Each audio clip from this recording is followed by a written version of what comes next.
HR sprung out of violence. Around the turn from the 19th to the 20th century, you had this period of violent labor clash. You had things like the LA Times bombing. You had things like companies building company towns and then burning them down. I mean, crazy stuff. And so HR was invented to kind of keep a lid on that boiling pot. Workers were, I think, at that point, almost close to indentured servitude. The line between being a sort of employed worker and being an indentured servant, a lot had been done to blur that. It trips over into owning your body and becoming violent toward you in a way that actually evokes slavery. Welcome to the Work for Humans podcast.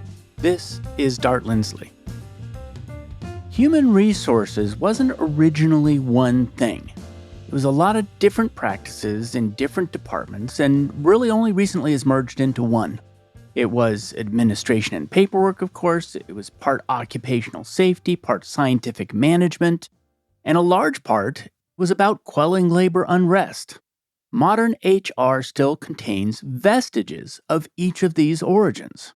Melissa Swift, the transformation leader for North America at Mercer, has looked deeply into some of the darker corners in the history of management and believes that it's time to come to grips with this past and for HR to grow to meet the demands of today's workplace.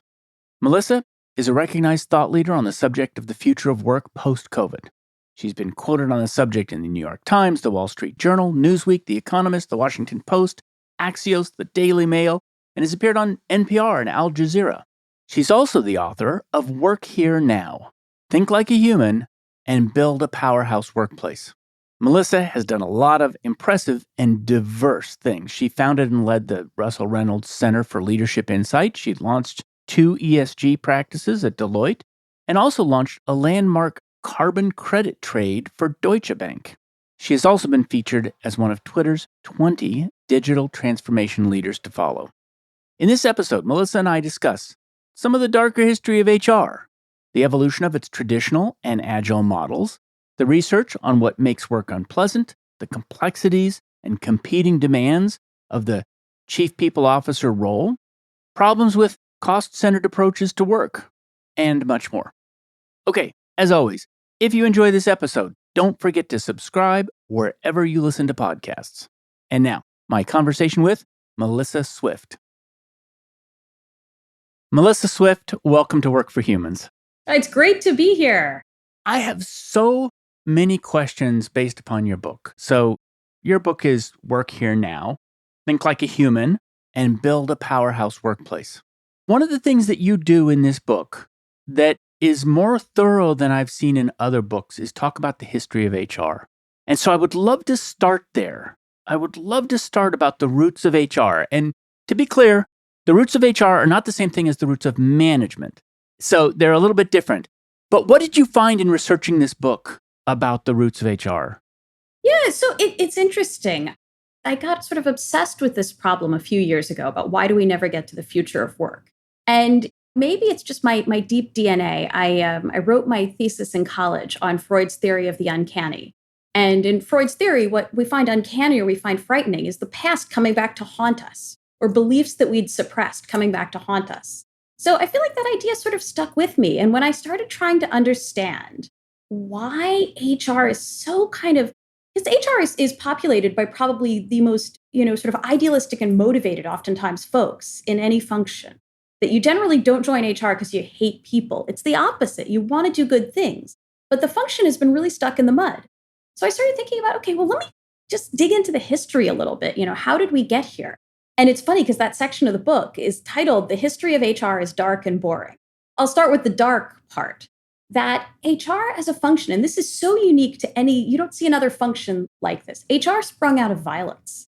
That around the turn from the 19th to the 20th century, you had this period of violent labor clash. You had things like the LA Times bombing. You had things like companies building company towns and then burning them down. I mean, crazy stuff. Lots of violence. And so HR was invented to kind of keep a lid on that boiling pot, to just keep the violence down. So that's the sort of dark part. And when you think about that as the origin of the function, I mean, don't you look at it differently? Yes. And first of all, I spend so much time examining management practices in HR in our current situation.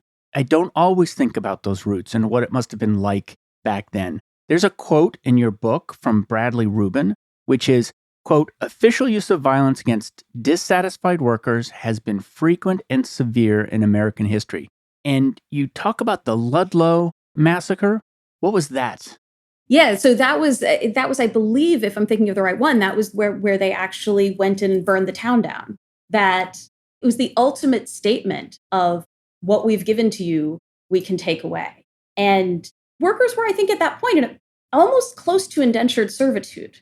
That the line between being a sort of employed worker and being an indentured servant, a lot had been done to blur that when they would own, your living quarters and things like that.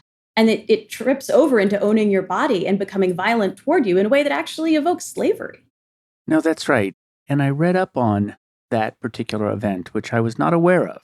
This is a case where the coal miners were actually in the process, I think, of trying to unionize. So they were not unionized at that time, and they were working to unionize. And here's what was interesting. Two groups came together to suppress that. One was the coal mining company itself, and the other one was the National Guard. And so it resulted in at least 50 deaths, and it was a camp it was a tent camp, and it involved, machine gun fire and burning.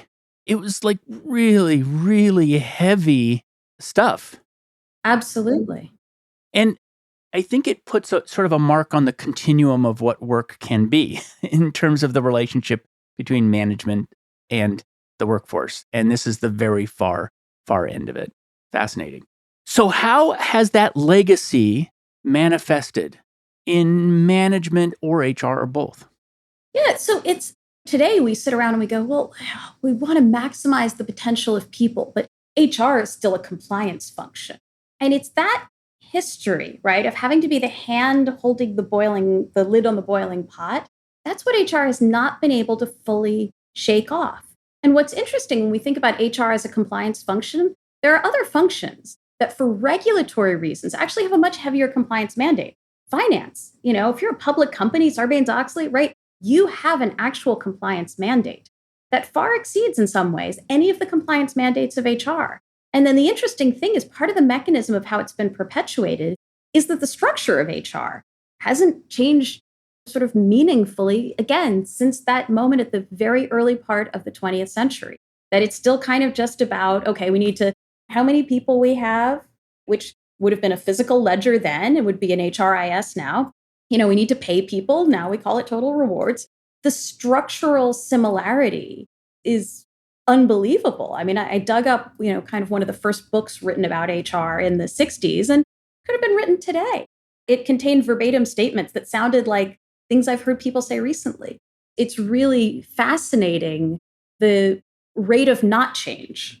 Yeah, I think the dial has shifted a little bit. So, I mean, a lot, but in a couple of ways. One is that a lot of it, when I was reading your book, I realized was about sort of keeping the lid on labor. And some of that was, let's keep people safe, which is a noble cause, right? Which is it's that one of the things that was resulting in labor unrest was death at work. And that has come to mean over time a higher and higher standard of thriving. But I don't think we get very high up the thriving scale, right? Away from like death on one end toward thriving on the other. Absolutely. I mean, by any statistical measure, yeah, you're much less likely to die at work today. But to your point, you'd think where we are in human history, we would be slightly less miserable at work than we are. Now, in about the 90s, David Ulrich came along, and you wrote about a little bit about his philosophy and about how Josh Bersin and others have been working to update that. What was Ulrich's original structuring of HR? Yeah, so he had this sort of three-legged stool. There was shared services, there were HR business partners facing off against the business, and then there were centers of excellence. So shared services would conceptually handle all of the sort of transactional bits. HR business partners would be that, kind of the face of response to the business and business needs in real time. And centers of excellence would be just that. They would be excellent at things like how we pay people or organizational development or anything like that. And the interesting thing is that even as others kind of look to disrupt that model, a lot of it was just about injecting more talent agility into that existing model. And it's interesting. We did some research recently at Mercer just about to what extent organizations have even implemented that Ulrich model, that the sort of what we think of as the starting point. And even that's been kind of a slow road, that what we think of as the model that then gets disrupted is still not even fully implemented a lot of places. You said something really important there, which is that there's the Ulrich model and then there's the more modern agile models, but they share something in common. So Ulrich was the three-legged stool model, which, by the way, I've spent a lot of my career implementing that model, which is it's a long road to actually implement that model and to set it up. But the philosophy of it is we're going to create a part of the company, a part of HR that faces employees, and we're going to make that high volume. And to the best of our ability, we're going to make it self-service with moments that matter where we're really going to pay attention to it. On the other side, we're going to create a high dollar consulting part of HR, which is going to face leaders and is going to be translating that demand into the future of the workforce. But I think what you're saying is that then along came others and said, yeah, that model as it's being interpreted anyway is too static. The world is too dynamic for that. And we're going to come up with something else. But they share something in common. What is that thing? I think fundamentally there are just some underlying assumptions about, and they're good underlying assumptions, by the way. I'm quite positive on this subject about separating sort of transactional versus more high touch activity, about not everyone needs to be an expert on everything.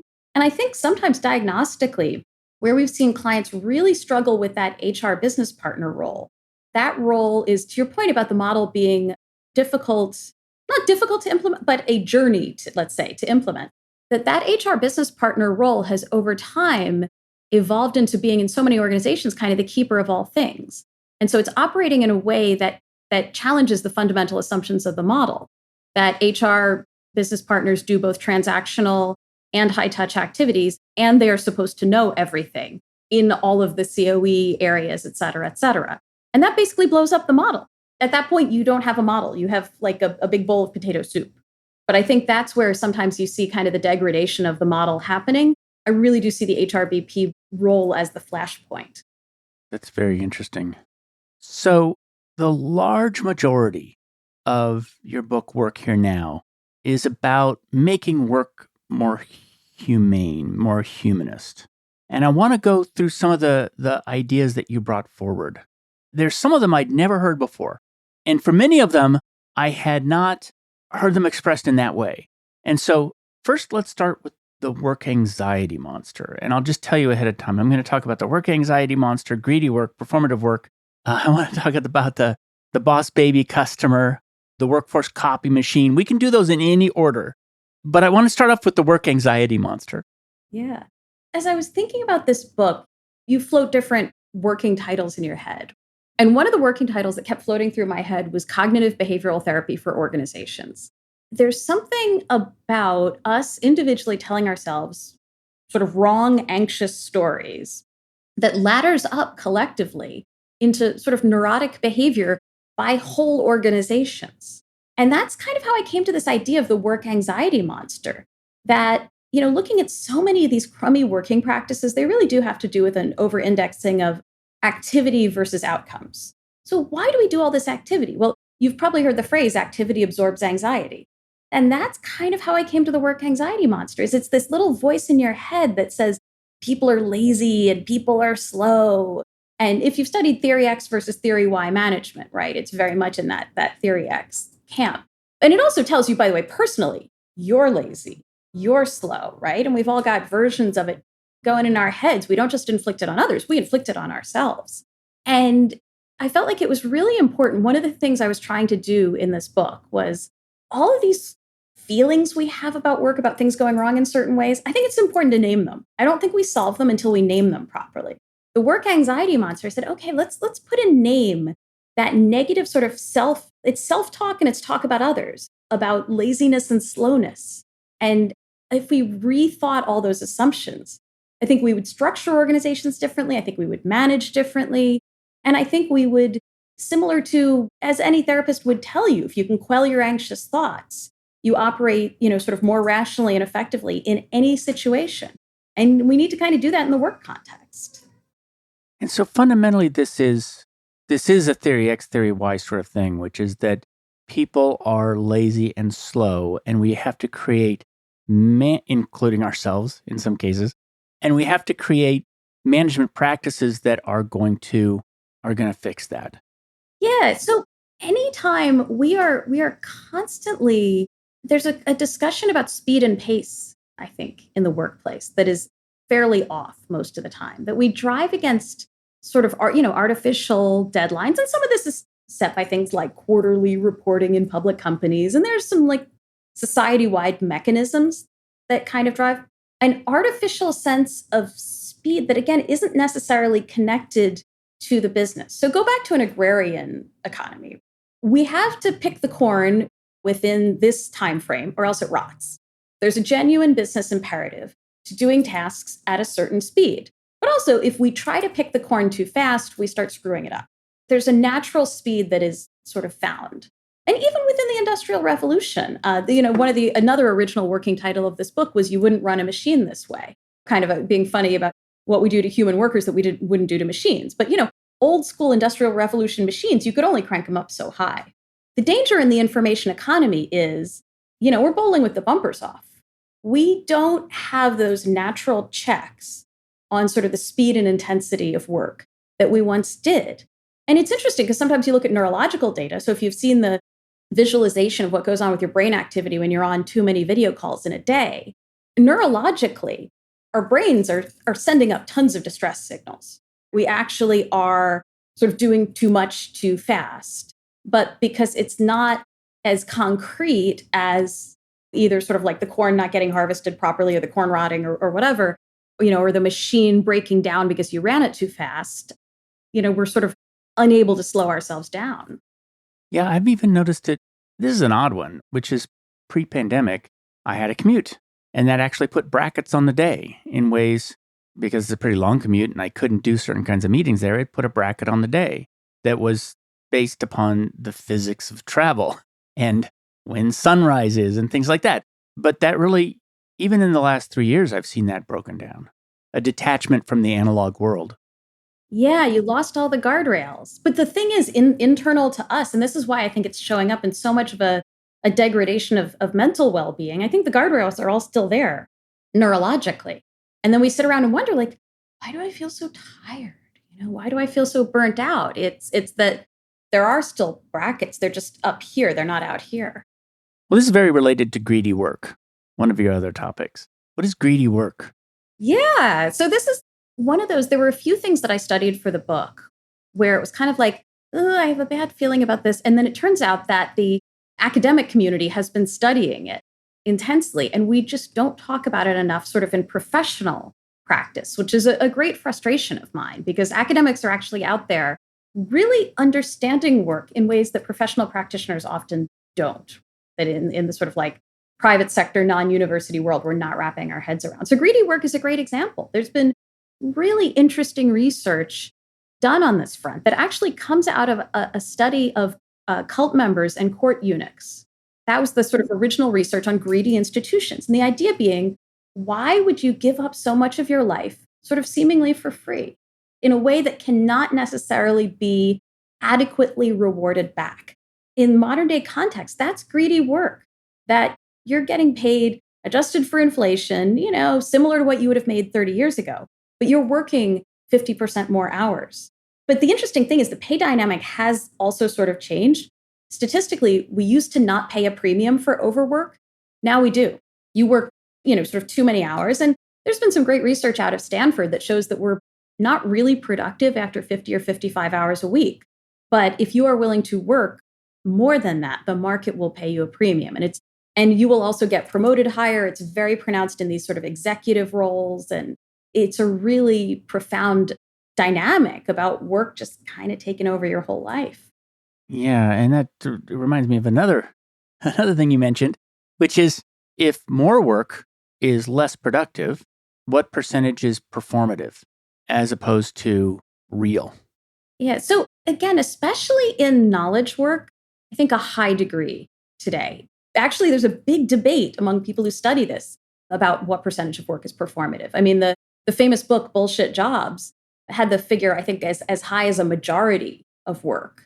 Something like it was between 40 and 60% of work was performative. There have been some studies out of the European Union that put it, still at a solid kind of 10 or 20% of work being performative, which is still really, really high. I mean, if truly, let's thought experiment, if 20% of work is performative, that means we could go to a 4-day work week tomorrow. Cut the 20% of performative, that's a day of the week. Same productivity, 4 days. Do you know how they define performative? Yeah, it's really it's work that's disconnected from business outcomes. And so there's going to be a certain amount of, work that's like that, but that's okay. So let's say, you've got a 30-minute meeting and you spend the first 5 minutes kind of socially connecting with your colleagues. That's not performative work. That's just kind of normal, sort of it doesn't directly drive business outcome, but it might be positive for culture. It might drive business outcomes in that way. But there is particularly things like large online standing meetings, the percentage of those meetings that is sheerly performative and literally just, I sent you the slide and then I'm going to read the slide to you, right? That's performative. The information's been conveyed. Why are you doing that? And it gets really magnified with the network effects of technology. So the best way, for instance, if you want to receive fewer emails, send fewer emails. Emails and network effects mechanism. But with performative work, I feel I need to send an email to a long list of people about something that's not really relevant. And then we all reply, right? And you can see how the performative work, it's like kudzu, it just keeps growing.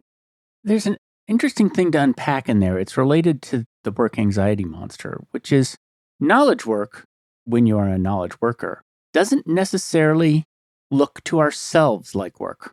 In other words, I don't necessarily appear to myself to be working. I've had real jobs. I've been a carpenter. I know what real work looks like. It looks like building something with my hands. And yet in knowledge work, I wonder what percentage of that performative work is to ourselves, which is that we don't recognize, for instance, rest as work.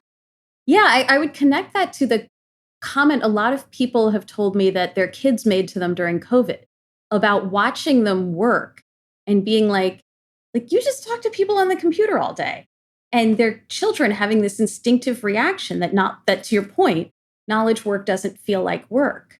I do think our expectations have changed, just kind of building on your point that it is mentally unacceptable to ourselves to be unbusy. I find that myself sometimes, okay, why am I sort of staring out into space for a minute and thinking, I should be sending an email, I should be working on a PowerPoint, I should be doing more writing. It is the anxiety monster voice. And I think you're right to connect the two phenomena. Sometimes imagine myself going before a court and having to say whether or not I was working at a particular time. And what's funny about it is that as a knowledge worker, if you're involved with your work, you dream it. You're never not working. It's in your head. And this is one that I had never heard of before, which is boss baby customer. Yes. So my formative years in the workplace, my earliest formative years, let's say, were during the dot-com era. And at that time, wow, it was super fun to be a customer. You were getting sent all this stuff and they're giving all this stuff for free. And, those were the early days of, it's 2-day shipping. And then we've evolved over the years. It's 1-day shipping. It's, I'm in New York City. It's 15-minute grocery delivery. And there's been this trend and, obviously so much discussion in the business community about customer centricity and we're going to over deliver for the customer. And it comes from a place of utterly good intentions, completely good intentions gone wrong. So we've created a boss baby customer. The customer is both your boss, completely in charge of everything you do, but also a baby. They can't do anything for themselves. And it creates this very strange dynamic where kind of customer experience has completely overwhelmed employee experience in a way that's actually deforming to both. That's the interesting thing, is that when we over-rotate too hard on customer centricity, we don't actually end up serving customers very well because customers are being served by employees who are, exhausted and burnt out, and more likely to make mistakes and grouchy and can't necessarily deliver. There's also a piece about, as you and I were talking about earlier, the constraints of the physical world, that technology often sort of promises things that the physical world struggles to deliver. I mean, I talk in the book about in New York City, it is very scary right now in terms of bike delivery men because apps tell them, the algorithm tells them you can get from, 34th Street to 14th Street in 10 minutes. And so they're on an electric bike going top speed on the sidewalk because that's the only way they can actually accomplish what the algorithm told them. There's a constraints of the physical world. New York City traffic, it kind of stinks. That's a boss baby customer moment, that we built an algorithm to make sure people could get their food while it was still hot. And then the consequence is A, it's incredibly stressful for that guy on the bike. And B, it's stressful for the folks on the sidewalk who nearly get run over. And then C, it's not necessarily achievable. So you get your food, it's not quite hot, and you, the customer, aren't happy anyway.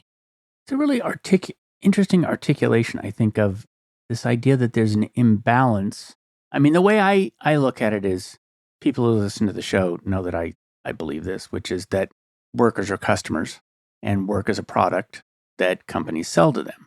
And so what you're describing is a situation in which we have over-rotated toward one side of a multi-sided market, which is that we've over-rotated toward the customer.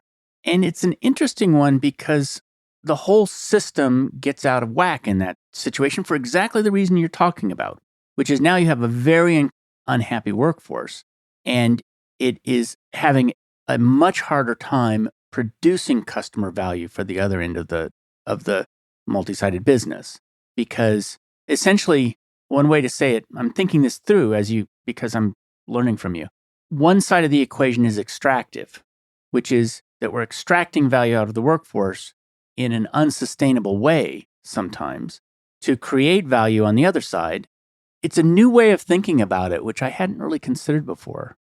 Yeah, and I think that the question that it asks, you're getting to exactly the right question, which is, in an ideal world, it shouldn't necessarily be a zero-sum game. We shouldn't be taking out of the employee pot to pay the customer pot. We should be able to make both bigger, but that means acknowledging the interactions between the two properly. Yeah, that's right. That's a super interesting articulation of that. What can we do to start moving that balance in a new direction? I think number one, it's interesting. We do so much to map customer journeys, and a lot of organizations map employee journeys too. And sometimes it's kind of a superficial effort. I'm hired, and then I have my 1-year work anniversary, and sometimes it's deep and thoughtful. But we rarely map the two together, and we rarely think about those moments. So if you think about, there was a lot of I was quoted in some of these articles, a lot of stuff in the press maybe a year and a half ago about kind of like angry customer interactions.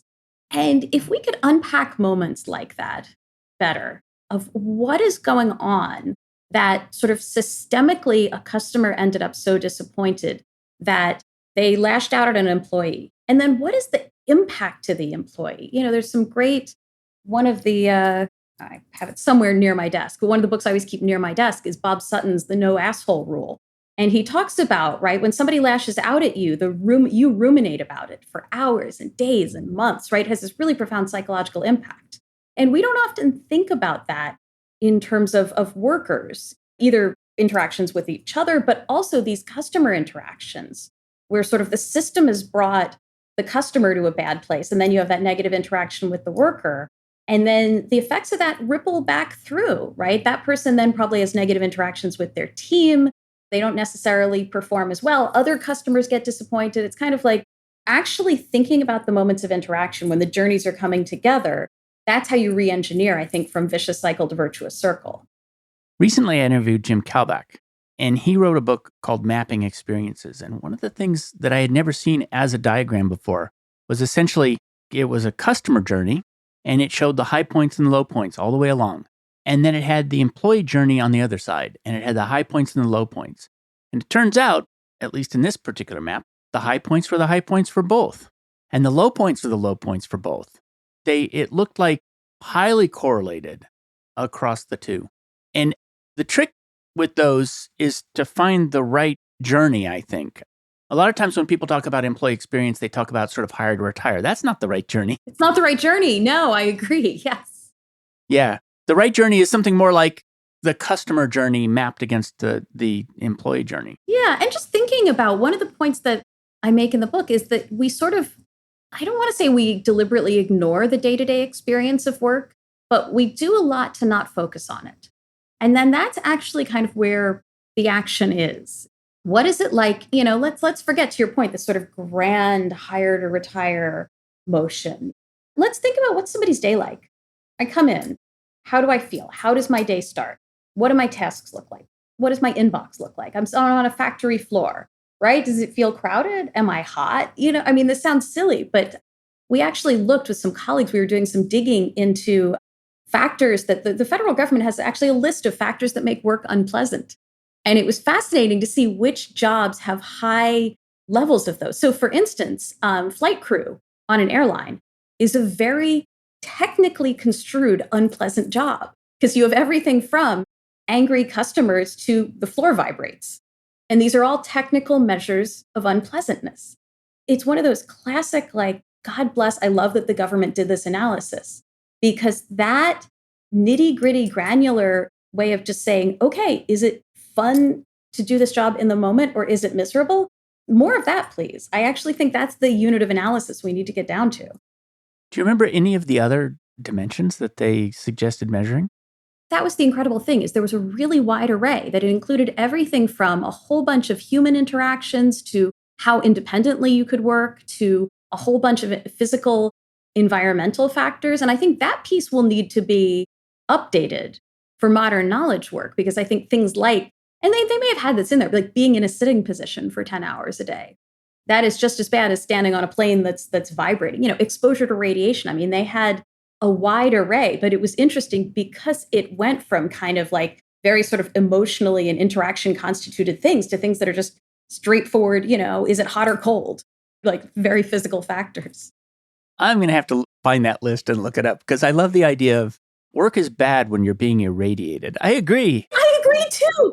We were having a grand old time going through these factors and looking at how they added up for different jobs, because it was a nicely scientific way of looking at like that kind of feeling of my job kind of stinks. That's one of the things I've noticed in IO psychology is that a huge amount of IO psychology, there's kind of two big parts to it from what I've seen. And maybe you can correct me on this. One big part is how do we create productivity? And through incentives and through assessment so that we can make sure that people have the skills. The other big part of it is let's make sure nobody's getting harmed by work. But I don't see a lot of sort of a positive psychology approach coming out of IO psychology of what does thriving look like? Or at least historically, I haven't seen that. Maybe it's emerging. We're starting to get there. It's interesting because the definition of thriving, I think, is hotly contested. At Mercer, we use a definition that I like that's kind of a combination of sort of both kind of feeling safe and growing. So both I am not under threat at my workplace from, either, again, physical or emotional factors. It very much includes psychological safety. But also I am challenged, I am energized, I am not bored. I like that as a working definition. I think it's helpful, but what I have not necessarily seen that I would love to see is kind of some genuine research into, like, let's find some organizations where people are really thriving and let's engineer down sort of the factors that got them there. There's been some good, like the research around psychological safety is a great kind of contribution to that conversation, but it's not the whole animal, right? It's very specific to kind of how people work within teams, which big piece of the puzzle, but it's kind of like, I've seen that piece and I want to see the 19 other pieces in a really scientifically derived way, which it's a challenging one. Yeah. It's interesting how from an experience perspective, we've really narrowed down to belonging and psychological safety. I mean, that's sort of, there's actually, if I was going to sort of say what we have boiled it down to, it's belonging / psychological safety and purpose. Yeah. And purpose is too big, in my opinion. It's too big a target. And whose purpose? My purpose today might be to get out of the house, whereas the purpose of the company might be to go to the moon. Well, I like that I'm aligned to that, but it's certainly a very gross anatomy of what really is going on. Absolutely. And one thing that I talk about, I was actually just, I contributed a chapter to a book we're collectively doing. I was talking about this, is that purpose is good, but also we need to pay more attention to the logic of work. And I think, again, this is something that particularly breaks down in knowledge work, but you're seeing it break down in other places. And the logic of work is literally, does my job make sense? Am I able to get done what I think I should get done? And in knowledge work, we've all experienced moments when that breaks down really fast, but also in professions like nursing. I think over the last few years, because of how intractable some of the issues have been, the logic of work has broken down for nurses, right? So the purpose is still there. I still get the purpose, but to your point about like my piece in that, I'm not sure how I'm contributing to that anymore. So I kind of feel like we need like purpose level and then we need logic level. Yeah, and traceability between the two. I mean, how that's done. Recently, I had John Truby, who wrote a book called The Anatomy of Genres on the show. And we talked about the relationship between story and work, because he's a script doctor. And it's very interesting to talk about how the stories we tell about work, the stories we were in at work, and how they connect to our experience of that story. Super interesting discussion. There's a couple of things I've been wanting to ask somebody, and I've been waiting on my show to be able to ask them, and you might be able to help with them. What are the competing demands on chief people officers? Oh my goodness. So it's such a challenging position to be in, and there's so many things pulling you in different directions. What do you see in that space? I'll start with the most basic. I think those guys are in a real top down, bottom up squeeze. So you've got, the people priorities coming from kind of the rest of the C suite. And those may or may not be clearly articulated. Those may or may not be evidence driven. I think we have a lot of C suite executives who do not use the same level of data and evidence in their people assertions that they do in let's say, financial assertions or marketing assertions or anything else, right? There's a lot of deeply held irrational beliefs about work and about people that are held by very high level executives. So that's the sort of like the top down piece. And then the bottom up piece is pure chaos. That the organizations today, you don't have to be at that high a level of size or complexity to have an absolute array of competing demands from the business as to the people agenda. The place where the worst pinch point in my eyes is often around learning and development, that the cacophony of what the business demands in terms of learning and development, it can be, just deafening, absolutely deafening. But I think that on the most fundamental level, there's that sort of top down, bottom up squeeze. And then you get the issue about people go into that role, again, often for very purpose driven reasons. So you have what they want to do around kind of elevating the employee experience.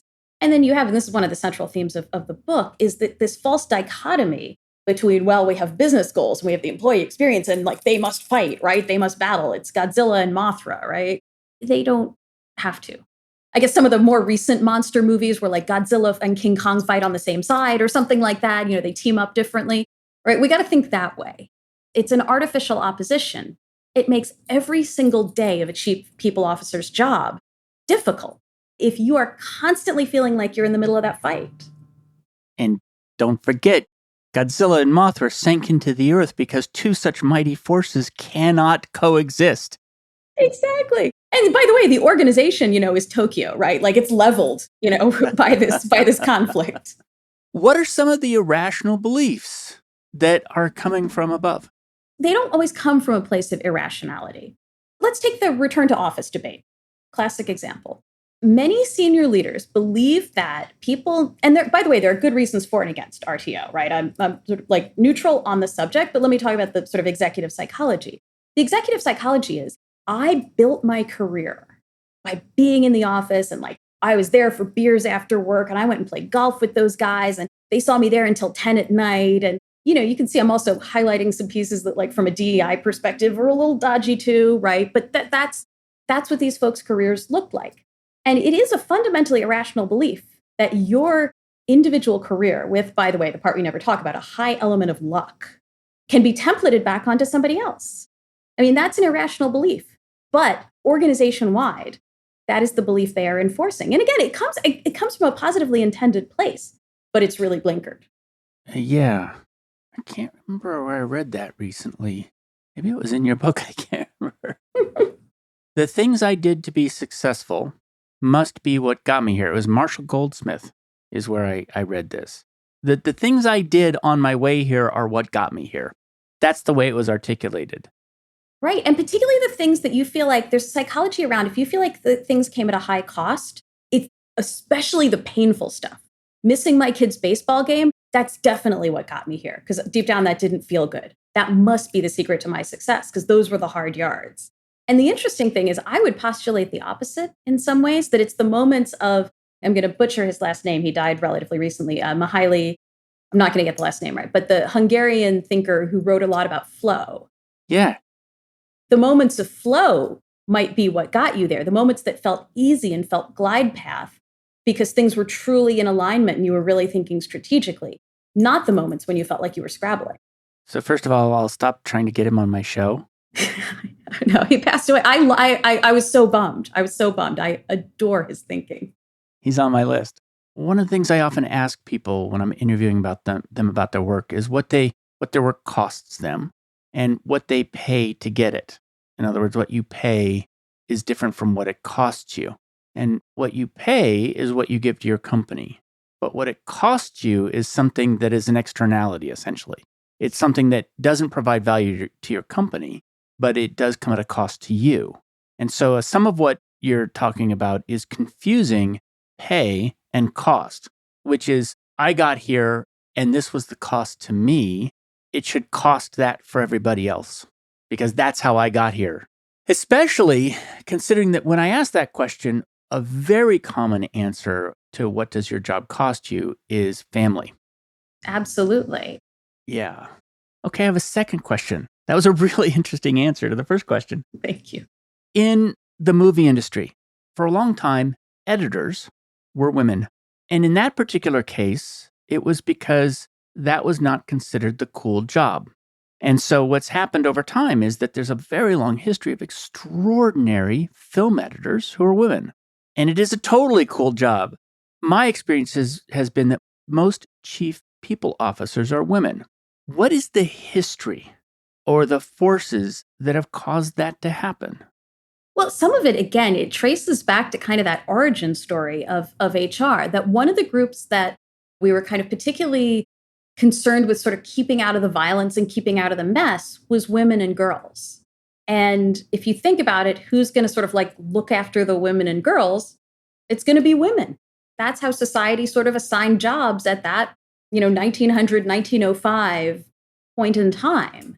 And I think, again, it is amazing how much it kind of traces back to the crib in HR, that birth point, things have just kind of played all the way through. And then we also, we've set up all these artificial dichotomies about sort of human stuff being women and quantitative stuff being men. And it plays into some of those extremely traditionalist ways of thinking. But it's interesting because, other functions aren't this rigid about that anymore. As of, for instance, there's been a trend.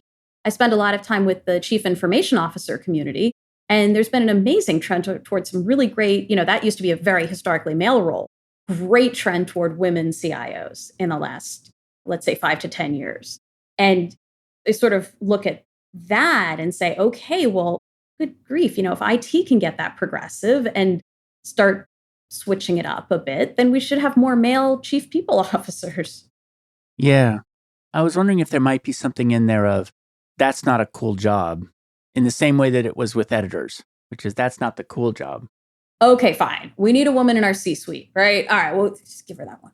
There is absolutely some of that going on too.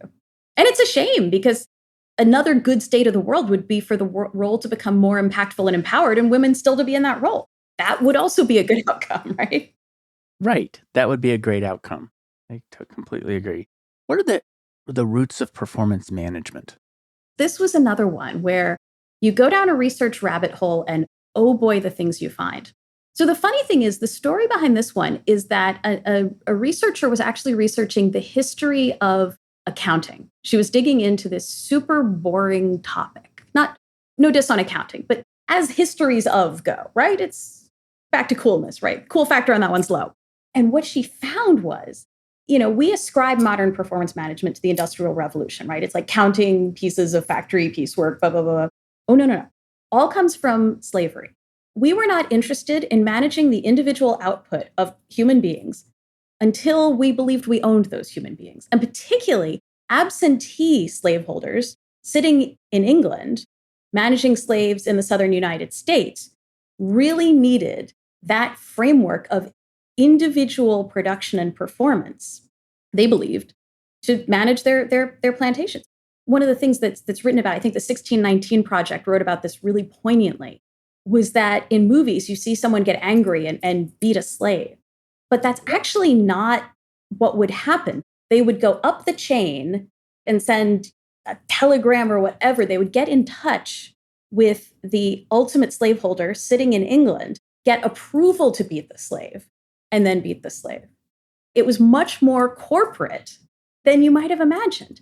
And unfortunately, in that like sort of just unbelievably dark version of a corporate structure, that's where performance management comes from. Before then, it was just like, okay, stuff gets done or it doesn't collectively, right? The farm, it's our responsibility to make sure all this corn gets picked. It has to happen. I don't care if Bob picks this many pieces of corn and Sally picks this many pieces of corn. It's the belief that we owned that human that caused us to manage performance. And again, we look at it in 2023 and almost every day, we hear some organizations saying, well, I just don't think our performance management's quite right. And it's just not, I don't know many organizations where they're like, our performance management is amazing in every single way. And it gets the best results from our people. Nobody feels that way. And again, it kind of comes from these super dark, twisted roots of the very practices we take for granted. I'd never really considered before the idea that. So I've looked a lot at the ideas behind sort of the concepts that exist around employment. So, for instance, they are concepts of thingness and ownership. So there's talent acquisition, where acquisition is about taking ownership of their human resources, human capital, again, capital, headcount, which is, again, most commonly used to refer to livestock. There's all these different terms, including the word employee, which means one who is used.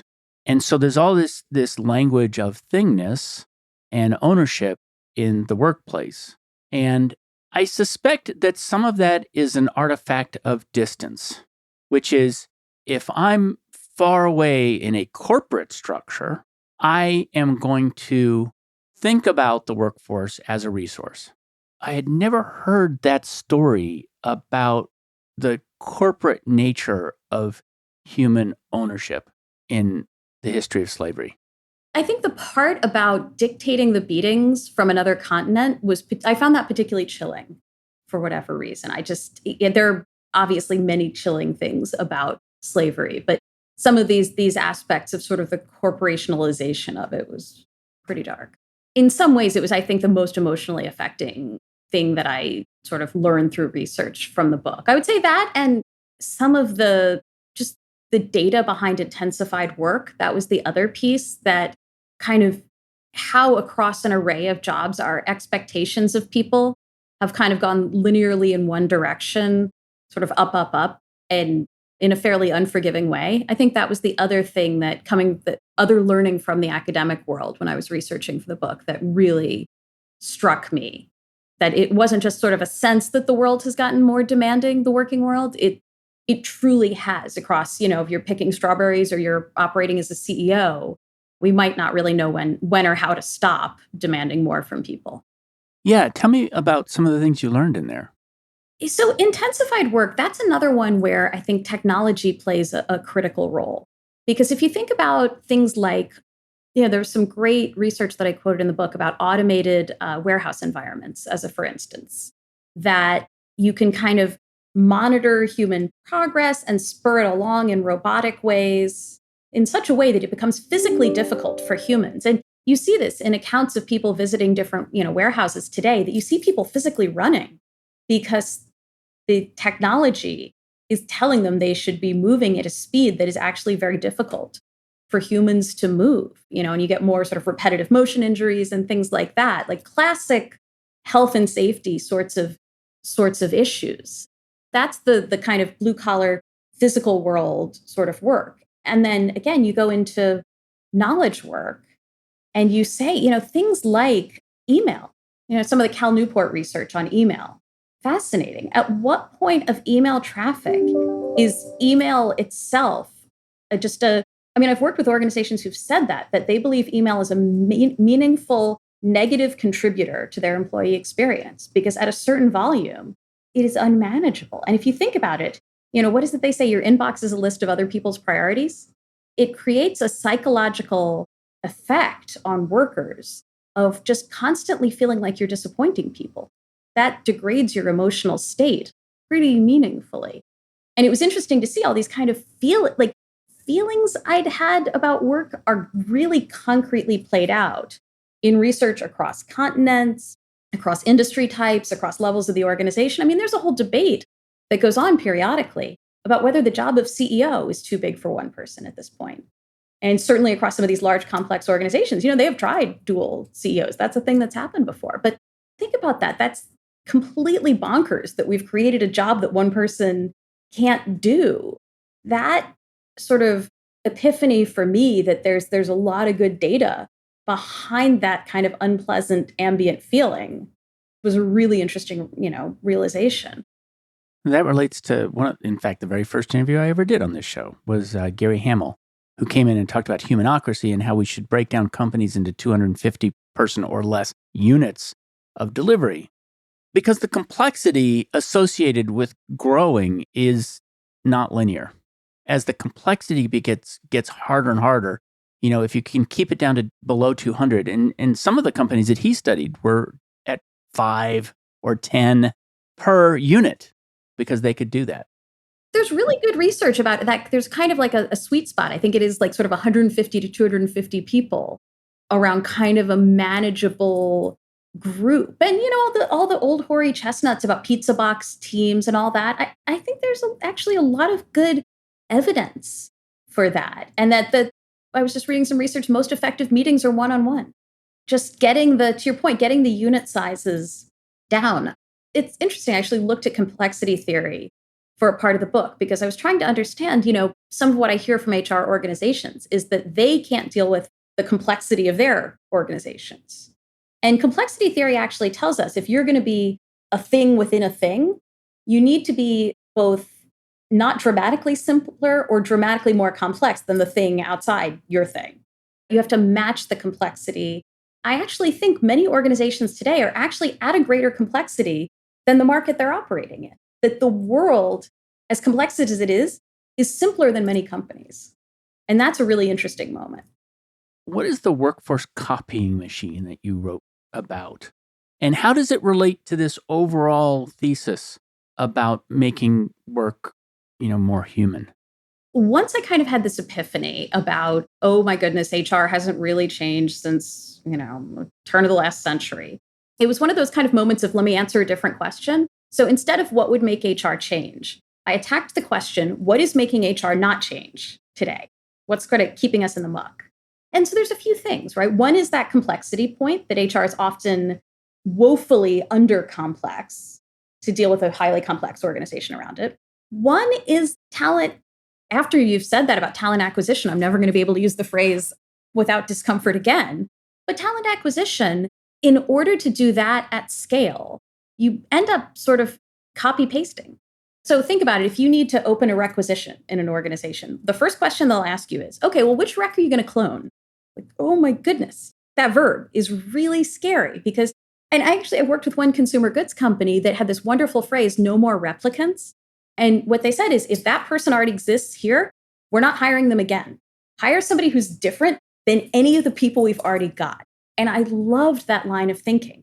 But the reality is all the processes, all the technology, all the procedures, right? The system mitigates against that. That to write a job description, you generally start with an existing job description. You rarely start with a blank sheet of paper. There's at least a bunch of boilerplate. And then the hiring manager generally has the bias to hire people who are like the people they've hired before. Because it's just, and you get all these funny case studies around it, that this bank ended up with 37 lacrosse players. And you're like, oh, ha, ha, ha, that's awful. You get literal clones. It's spooky. But you have to actually unravel it from a technological perspective, a process perspective, coaching the hiring manager. There's so much you have to do to keep talent acquisition from just rolling clones off. Another mechanism is that we reward people for doing the same things over and over. Rewards plays a meaning, and particularly executive rewards. especially if you're sitting in a public company, but in any company, really, you are not paid. And importantly, the structure of your pay is not about upsetting the apple cart. It is not about challenging the paradigm. It is not about doing things differently. We pay people for smoothness, continuity, predictable results. We don't want this. We want this. And that too, that's a copy machine engine. It's the mechanisms of how people are rewarded. When I worked in one of my previous companies, we used to set a workforce plan and we would say certain numbers for certain parts of the company, but the plan was not predictive of the outcome. What was really predictive of the outcome was what had happened last year. If you wanted to staff your staffing department appropriately, you didn't look at the workforce plan because that's not where people were going to hire. They weren't going to hire in that pattern. They were going to hire in the pattern of last year. Yeah, that is a wonderful copy machine example. That is exactly it. And then, by the way, the fourth copy machine engine is that we completely conflate work and pay. And in most HR departments, it's the same group of people looking at both. And so then you're stuck in this place of people are a cost or a number on the spreadsheet, and you're not actually looking at what they do. Does that deliver the right value? Are they doing it in a way that delivers the right value? It is envisioning sort of work as completely sort of cost center located. It's a really warped view. So one of the things that the prior chief people officer of Twitter did is actually set up a group within HR to just look at work, because just looking at work is important. Let's take it off the spreadsheet. And I think moves like that, we see different progressive HR organizations setting up little task forces, and there's some good green shoots there. But just studying work itself within HR and making sure work is right is underattended to. And as long as it's kind of numbers on the spreadsheet, you don't want the numbers to change that much, but the work might need to. I'd really like to talk to her about that experience of being set up in a different function. She's not at Twitter anymore, by the way. I forget where she is. I think Peloton, eventually. That's exactly right. She's at Peloton. Brilliant woman, really smart. The sort of the locus of that conflation is very much the job code, which is that we define jobs based upon our ability to compensate against those jobs and to do the sort of the Radford comparison against the market. And so then the job description becomes really a compensation object, but we try to use it as a development object or as a performance measurement object, which is, I want to say lazy. It's mechanistic is what it is. It's not exactly lazy. It's expedient, but it's also this idea that if I could put everybody into a classification, even if that classification is much less specific than reality, I'll be able to manage this workforce better. Yeah. And then the group that actually does the job descriptions is compensation often, is the comp team. Right. And to your point, there's sort of what you were talking about with the workforce plan a few minutes ago. I think that actually this piece around managing a workforce is not well understood or executed. At many organizations, there's really good intent about doing things like strategic workforce planning, but operationalizing, actually thinking about that, because, sort of to your point, too much is sort of conflated. There's a lot of useless detail that doesn't ever get acted against. I mean, how many times have someone showed you a job description being like, well, don't look at 90% of this, right? Well, then why is 90% of that in there? Yeah. And when you do a data analysis of all the job postings out there, 90 to 95% of them are identical regardless of role. There's only like 4% of the job description that's distinct at all. Yeah, no, they all want motivated self-starters. I get it. With great attention to detail. That's the part that always tripped me up. So there's a question I ask at the end of every show, which is, what job do you hire your job to do for you? So your job hires you to do something. What do you hire it to do for you? I would say years ago, I horrified one of my Deloitte bosses by analogizing myself to a border collie. And I was saying, people get these dogs. They don't realize they're like, border collies are like, they're pretty sharp, but importantly, they need challenges. If you just have a border collie in your Manhattan apartment and you don't have it out there trying to herd hundreds of sheep with, just its eyes and its posture, it'll tear up your sofa. So what my job does for me is it keeps my border collie self from tearing up the sofa, right? It keeps me, at least chasing different sheep. I don't know that I'm always herding them properly, right? But it is keeping me running around the field after different things. What's the job that you've done that did that best? Well, I'll give two answers. I think my current role actually does that well, partly because, I've added some bells and whistles, like writing a book. That's been helpful. But I would also say the sort of the early days of when I was long, long ago right out of business school at Deutsche Bank, selling carbon credits. And it was a brand new market. I'd been selling oil.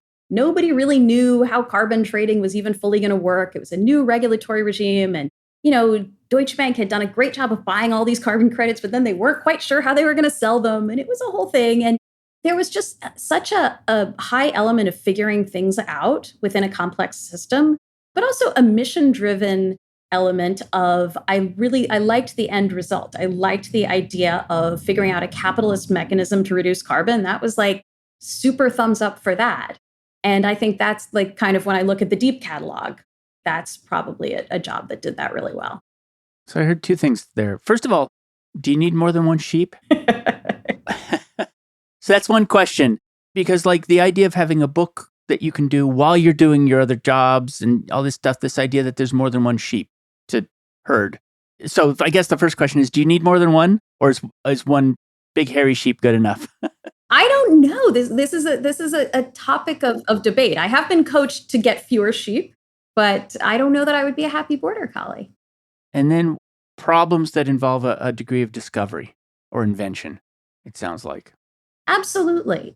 If it's been solved already, why do I want to work on it? And that's why actually writing this book was a lot of fun, because some of these problems are really intractable and difficult and complicated. And by the way, like, please don't buy the book thinking that I solve them all, please. But trying to come up with at least a number of practical starting points for some of these, what the researchers call them wicked problems, right? These super complex, gnarly workplace problems. That's fun. Yeah, and one of the things I like about the approach that you've taken is that people have been talking at these problems for a long time. And so then the question becomes, what is it about these problems that talking is not sufficient? And then going after a root cause, sometimes which is historical root cause, but also then starting to identify solutions to them, of which there are 97. I think, if I'm right, I need to look it up. There's 90. 90. There's 90 strategies. Yeah. They're not loose strategies. They're collected into themes and in response to very specific problems.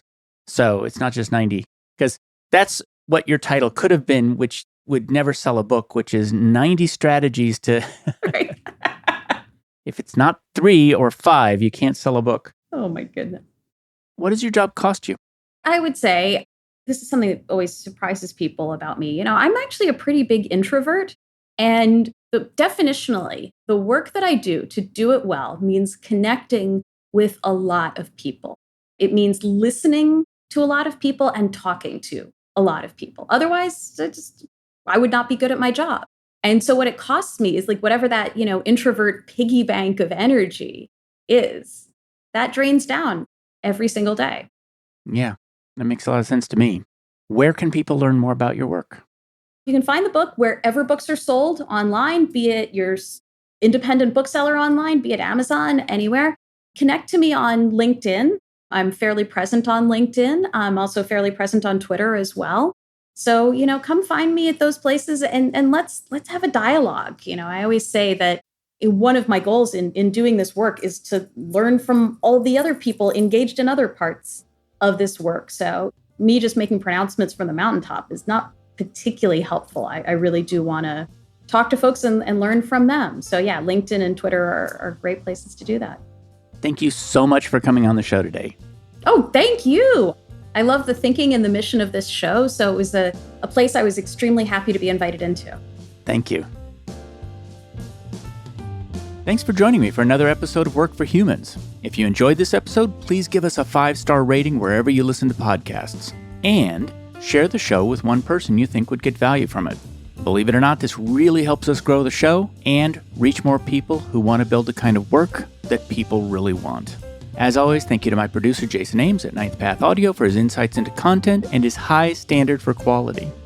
Final note, the opinions shared here are my own and not the views of Google or Cisco Systems. Thanks again for listening. See you next time.